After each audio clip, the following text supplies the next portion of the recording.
নিরাপত্তার কথা চিন্তা কইরা স্বামী স্ত্রী সরকারি হসপিটালে আশ্রয় নিয়েছেন, যে এখানে রাত্রে থাকি, সকাল হলে চলে যাও। ভাগ্যর নির্মম পরিহার, ওই হাসপাতালের দায়িত্ব তো আনসারগুলো দলবদ্ধভাবে পুরা রাত এই মহিলার উপর যাতন চালাইছে। স্বামীকে এক জায়গায় আটকায় রাখছে, স্ত্রীকে আটতলায় নিয়ে গেছে।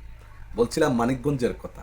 জি জি, অদ্ভুত ব্যাপার হলো যে হাসপাতালে একটু সময় আশ্রয় নেওয়ার জন্য সুস্থ একজন মানুষ আসছিলেন। ওই হাসপাতালে গাইনি বিভাগের চিকিৎসারত। পুলিশ অবশ্য এদেরকে অ্যারেস্ট করেছে, কিন্তু এখন কাকে আপনি এর দায়ভারটা কাকে দিবেন? ইউনুসকে, নাকি বর্তমান প্রশাসনকে দিবেন, সেনাবাহিনীকে দিবেন, সেনাবাহিনীকে দিবেন, কারে দিবেন বলেন? সবকিছুর পরে একটা জিনিস মনে রাখবেন, মানুষের বানানো আইন দিয়ে মানুষকে কখনোই আপনি শাসন করতে পারবেন না। যদি আপনি মানুষকে শাসন করতে চান, তাহলে একমাত্র মানুষকে যিনি তৈরি করেছেন ওনার শাসন দিয়েই মানুষকে শাসন করতে হবে। শেয়ার করে দেন, আমাদের পেজে যারা নতুন আমাদেরকে ফলো করে দেন।